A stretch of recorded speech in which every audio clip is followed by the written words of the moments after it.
नमस्कार, जय हिंद दोस्तों। स्वागत है आपका आज की इस क्लास में। आज की क्लास में मैं आपको बताने वाला हूं साइंस के एक बहुत ही महत्वपूर्ण ऑब्जेक्टिव क्वेश्चन। वीडियो को लास्ट तक देखिएगा। आज मैंने साइंस के सारे ऑब्जेक्टिव क्वेश्चंस कवर किए हैं। इस वीडियो में लगभग आपको 30 ऑब्जेक्टिव क्वेश्चंस बताने वाला हूं, जो कि आपकी बोर्ड एग्जाम के लिए बहुत ही महत्वपूर्ण होने वाले हैं। और ये ऑब्जेक्टिव क्वेश्चंस हर बार आपकी बोर्ड एग्जाम में पूछे जाते हैं, तो इस बार भी ये पूछे जाएंगे। बहुत ध्यान से वीडियो को लास्ट तक जरूर देखिएगा।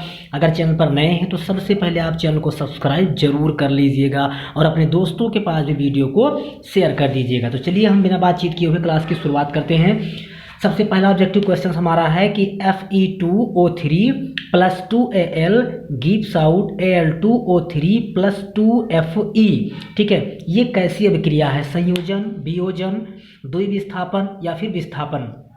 तो प्यारे मित्र, ये विस्थापन अभिक्रिया है। कैसी अभिक्रिया है? विस्थापन अभिक्रिया है। और ये जितने भी आपको हेडिंग लिखी हुई मिल रही है, यानी कि संयोजन, वियोजन, द्विविस्थापन, विस्थापन, ये सभी आप बहुत ध्यान से पढ़ लीजिएगा, क्योंकि ये सब के सब आपकी बोर्ड एग्जाम के लिए बहुत ही महत्वपूर्ण है और कई बार आपकी बोर्ड एग्जाम में पूछे गए हैं। ठीक है, नेक्स्ट क्वेश्चन हम देखते हैं।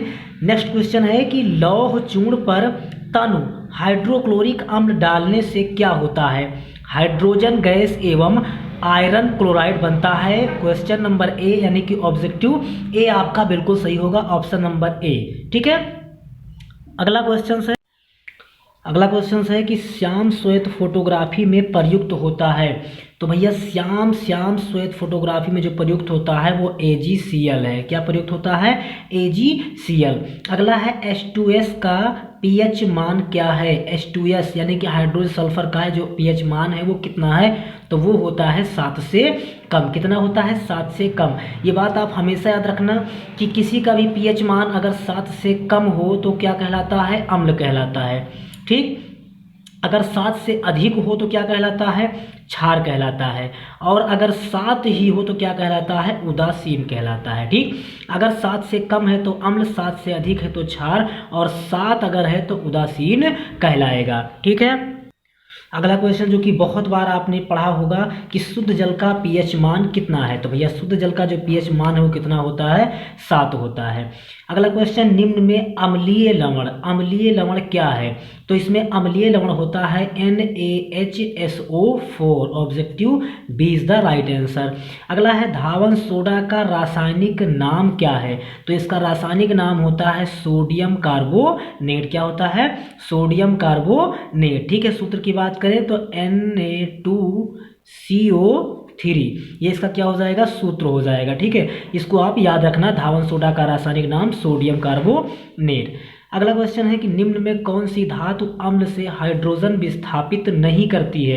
तो Cu यानी कि जो कॉपर है यह हाइड्रोजन से विस्थापित नहीं करती है। वेरी मोस्ट इंपॉर्टेंट क्वेश्चन है, इस क्वेश्चन को आप बहुत ध्यान से याद कर लीजिएगा।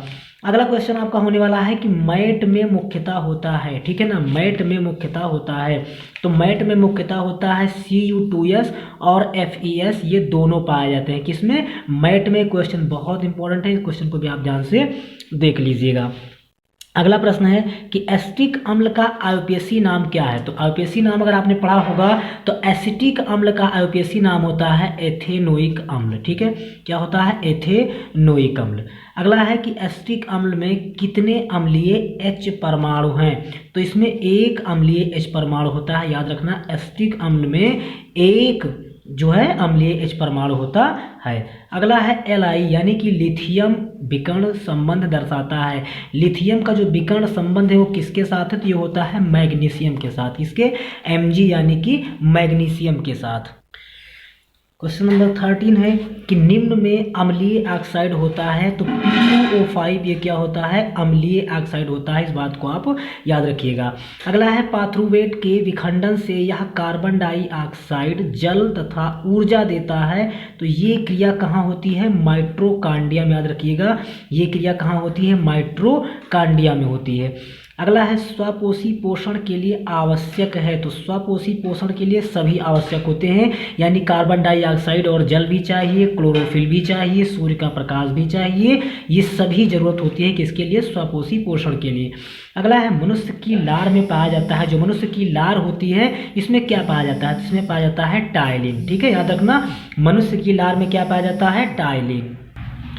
अगला क्वेश्चन आपका है कि ग्रास नली द्वार पर लटकी हुई पत्ती के समान कार्टिनेजी रचना कहलाती है। ठीक है, जो ग्रास नली यानी कि जहाँ से हम भोजन को ग्रहण करते हैं, हमारे गले के नीचे एक लटकी हुई पत्ती के समान कार्टिनेजी रचना होती है, जिसको हम एपीग्लोटिक्स कहते हैं। क्या कहते हैं? एपीग्लोटिक्स कहते हैं। अगला है कि फेफड़ों से शुद्ध रक्त आता है, तो भैया फेफड़ों से शुद्ध रक्त बाएं अलिंद में आता है। जानकारी आपको अच्छी लग रही है तो चैनल को सब्सक्राइब जरूर कर लीजिएगा और अपने दोस्तों के पास भी शेयर जरूर देखिए। आप देखिएगा हम अगला क्वेश्चन। ठीक है, तो फेफड़ों में जो शुद्ध रक्त आता है वो कहाँ से आता है? बाएं अलिंद से। अगला है कि मनुष्य में जो वृक्क का एक तंत्र है वो एक भाग है जो कि संबंधित है, यानी कि मनुष्य में जो वृक्क तंत्र का एक भाग है वो किससे संबंधित है? तो ये संबंधित होता है भैया उत्सर्जन से। याद रखना, वेरी मोस्ट इम्पोर्टेंट क्वेश्चन, उत्सर्जन। अगला है अलैंगिक जनन मुकुलन द्वारा होता है कहाँ? ईस्ट में। ठीक है, जो अलैंगिक जनन है ये मुकुलन द्वारा कहाँ होता है? ईस्ट में होता है। अगला क्वेश्चन है कि पराग कोश में होते हैं, तो पराग कोश में भैया पराग कण होते हैं। याद रखना, पराग कोश में पराग कण होते हैं। अगला क्वेश्चन है कि निषेचन के दौरान पराग कण से निकलने वाली पराग नलिका सामान्यतः किसके द्वारा बीजांड में प्रवेश करती है? तो अंड द्वार द्वारा। ठीक, अंड द्वार द्वारा क्या होती है? बीजांड में प्रवेश करती है। अगला क्वेश्चन है कि निषेचन के बाद पुष्प का कौन सा भाग फल में बदल जाता है? मोस्ट इंपॉर्टेंट क्वेश्चन है कि निषेचन के बाद पुष्प का कौन सा भाग फल में बदल जाता है? तो अंडाशय। ठीक है, अंडाशय जो होता है निषेचन के बाद किसमें बदल जाता है? फल में बदल जाता है। अगला है समजात अंगों का उदाहरण, तो समजात अंगों का उदाहरण जो है वो हमारा हाथ तथा अग्रपाद भी होता है, हमारे दांत और हाथी के दांत भी होते हैं, आरू तथा घास के ऊपरी भोस्तरी, यानी कि ये सभी होते हैं। सभी पर हम टिक करेंगे। अगला क्वेश्चन आपका है कि विकासीय दृष्टिकोण से हमारी किससे अधिक समानता है? ठीक है ना, किससे समानता हमारी की गई है? तो विकासीय दृष्टिकोण से हमारी समानता चिंपैंजी से की गई। किससे? चिंपैंजी से। अगला है कि एक उत्तल दर्पण की फोकस दूरी 10 सेंटीमीटर है, इसकी वक्रता त्रिज्या बताइए। ठीक है, तो आपने एक फार्मूला पढ़ा होगा F बराबर R/2। ठीक है, F का मान हमको दिया गया है 10 और बराबर R का मान हमको निकालना है बटे का 2। एक मान के क्रॉस गुणा कराएंगे तो 10 दूना कितना हो जाएगा? 20 और बराबर R एक नम R, यानी कि R बराबर कितना आया? 20। तो हमसे वक्रता त्रिज्या पूछी गई तो इसका मतलब वक्रता त्रिज्या कितनी हो जाएगी? 20 सेंटीमीटर हो जाएगी। अगला क्वेश्चन है कि किसी दर्पण से आप चाहे कितनी ही दूर पर खड़े हों, आपका प्रतिबिंब सदैव सीधा प्रतीत होता है। तो क्या प्रतीत होता है? या तो समतल या फिर अथवा उत्तल। ठीक है, या तो समतल अथवा उत्तल।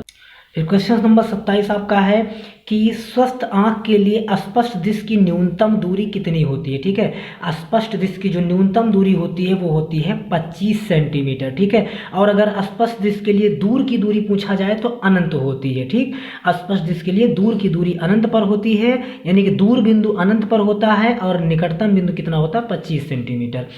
अगला है अभिनेत्र लेंस की फोकस दूरी में परिवर्तन किया जाता है, किसके द्वारा?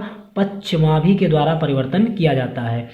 अगला क्वेश्चन है एक प्रोटॉन पर विद्युत आवेश होता है, विद्युत आवेश, तो चाहे प्रोटॉन हो या इलेक्ट्रॉन हो इन सभी पर आवेश समान ही होता है। कितना? 1.6 गुणे 10 की घात -19 कूलाम। ये चाहे इलेक्ट्रॉन हो या प्रोटॉन हो सभी के लिए सेम ही होता है।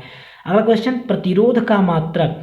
ठीक है, तो ये आपके लिए होमवर्क रहेगा, यानी कि इस क्वेश्चन को आप हमें कमेंट करके बताएंगे इसका आंसर कि प्रतिरोध का मात्रक क्या होने वाला है। तो जानकारी आपको कैसी लगी हमें कमेंट करके जरूर बताएं। चैनल पर नए हैं तो सबसे पहले आप चैनल को सब्सक्राइब कर लीजिएगा और अपने दोस्तों के पास भी शेयर जरूर कर दीजिएगा।